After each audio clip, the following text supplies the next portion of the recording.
What's going on, everybody? Today I want to just talk about fasting and just some of the misconceptions I had about fasting, what fasting really is. Because I remember back like 3-4 years ago, I wasn't even trying to do fasting. I was telling myself I don't want to lose muscle, I don't want to starve myself, I don't want to pass out. All these different misconceptions I had about fasting, but when I actually utilized it and actually used it, I seen all the benefits that comes with fasting. So fasting, the only thing fasting is just a set period of time when you're not eating. Most people don't realize you're already fasting when you're going to sleep. Your body still needs calories to run even when you're asleep. So the only thing I do with it is use that fasting time while I'm asleep, and then I'll either skip dinner or breakfast, and I'll just extend that fast. That's all it is. It's not starvation. It's just a controlled tool that you have to lose weight just as more efficiently. That's probably the most efficient way to lose weight without having to pay for anything. It's just fasting. The reason why you want to fast is because every time you eat, what your body does, it releases a hormone called insulin. Insulin is the storage hormone. Every time you eat, and depending on what you eat, your insulin levels rise. What happens now is if it rises, that means that everything that you're intaking, your body's storing.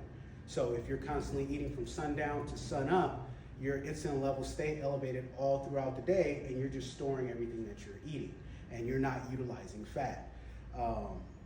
The thing is, even with body fat, all it is just a storage of calories. That's it. It's not meant to be pretty or anything like that. I know a lot of people, they want to lose body fat, but your body fat, that's all it is. It's just a storage of calories that your body saves for a rainy day.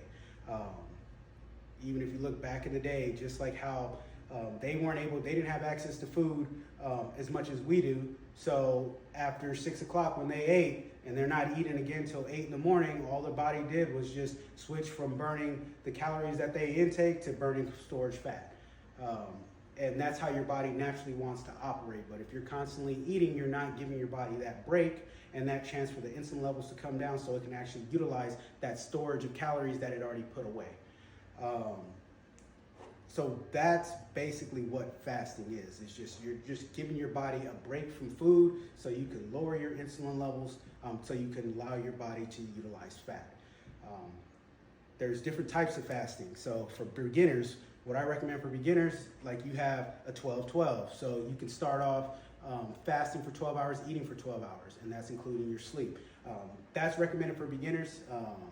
Just because sometimes it does take a while to get adjusted to fasting, just because you probably have a lot of cravings. It could be sugar cravings, it could be whatever. You could be an emotional eater, a social eater, whatever the case may be. It takes a while to get adjusted to fasting. So a 12-12, that's usually what I'll suggest for beginners. After about a week or two, once you're starting to get used to it, then you can go to a 14-10, where you're fasting for 14 and you have a 10-hour window to eat. Once you start getting accustomed to that and used to that, then you can go to a 16-8. And that's probably one of the most common ones that everyone uses. I even use it. 16-8 is when you're fasting for 16 hours and then you have an 8-hour window. That window where you eat, it's all up to you. Like, no one has your lifestyle. Like, some people work, some people are stay-at-home moms, some people are entrepreneurs, some people will do this, whatever the case may be. Everyone has a different schedule. So you just got to pick that perfect 8 hours for you, so you can eat within that window. And then don't get upset saying if you don't make all your meals and then you got to eat outside that 8 hours. All you have to do is, if you eat outside that 8 hours, then just start your clock from there, just to make sure that you get that 16 hours after you eat. From 16-8, next you have is 18-6, and that's where you're trying to start getting into like more of like a fat loss fasting. You're fasting for fat loss, and you want your body to utilize as much stored calories as possible. You start getting into the 18-6, where you're fasting for 18 hours, you're eating for 6 hours. You're still getting the amount of calories that you need, but it's just extra assistance in terms of just burning extra fat. Because what your body's gonna do is, whatever calories that you don't get from your food when you're fasting, your body and your insulin levels come down, all your body's gonna do is it's gonna take those extra calories that your body needs to operate from the stored calories that you have. Most people, especially if you have like 30, 40, 50 pounds of fat, body fat, you probably have over 100,000 calories that your body can just use, but your body was never able to tap into it just because your insulin levels were unregulated and out of control. So that's one thing that you want to make sure that you're doing is you don't really want to worry about, oh yeah, I'm about to be starving or I may not eat or whatever the case may be. Understand your body is smart. Your body's not going to let your heart stop working, your lungs stop working, your brain stop working. That's why it has body fat. And so just in case of a rainy day, it'll just tap into that and you'll be fine. I know a lot of people, they hear their stomach growling and then that adrenaline is going and you're like, oh, I need to eat, I need to eat, I need to eat. But have you ever been in a situation where your stomach is growling and after 20 minutes, 30 minutes, it just stops? The reason why it stops is because your body just tapped into a stored fat. So you don't want to just run away just because your stomach is growling and stuff and start fearing like, oh, I need to eat before I pass out. That's not going to happen. Your body's just going to convert into fat burning mode and take some of those stored calories that it has in body fat and it's just going to convert it into fuel to utilize as fuel for your body so you can continue to operate. You have an 18-6, then you go to a 24 where you're fasting for 20 hours and you're eating for 4 hours. I recommend doing those type of fasting after like 2, 3, 4 months of you actually getting into the groove of stuff and then maybe doing it maybe once a week just to kind of extend the fast. But those ones are pretty tough. Like even for me right now, like those ones get tough. But you also have 20 and then 4, and then you have that 1 meal a day. You see a lot of people probably use that. I use it sometimes.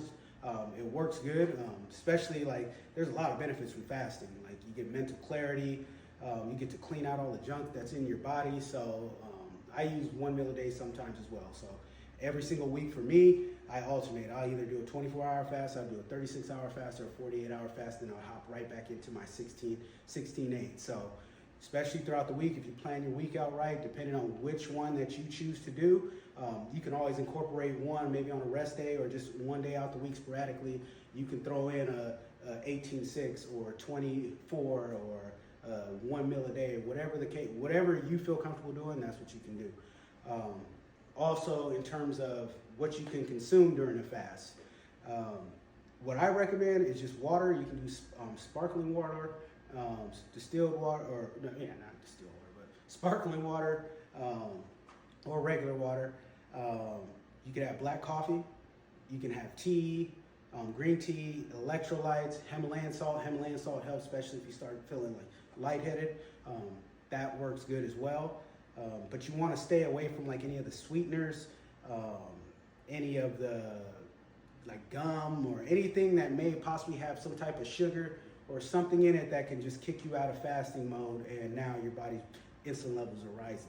Even if you're not consuming actual food, there's little things that can spike your insulin level and kick you out of that fasting mode. And what you want in that fasting mode is for your body to utilize as much storage fat as possible.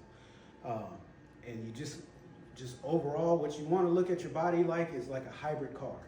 A hybrid car, you can utilize gas, which is glucose, carbs, all those sugars, but then when you run out of gas, you want your body to be able to click over into the hybrid mode and be electric, and electric is the body fat, and being able to run off that body fat for a certain period of time until you refill it with carbs.